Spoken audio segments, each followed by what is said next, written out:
నమస్తే, welcome to టీవీ4 Telugu news. అక్రమ సంబంధం వేధింపులు న్యాయం చేయాలంటూ బాధితురాలి ధర్నా. భద్రాద్రి కొత్తగూడెం జిల్లా బూర్గంపాడు మండలం గాంధీనగర్ గ్రామంలో బుధవారం ఉద్రిక్తత చోటు చేసుకుంది.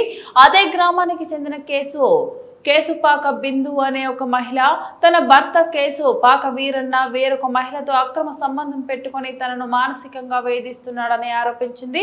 ఈ క్రమంలో న్యాయం చేయాలంటూ బిందు గాంధీనగర్ లోని తన అత్తింటి ముందు కూర్చొని ధర్నాకు దిగింది. ఆమె తన సమస్యను పరిష్కరించాలని వేడుకుంటుంది.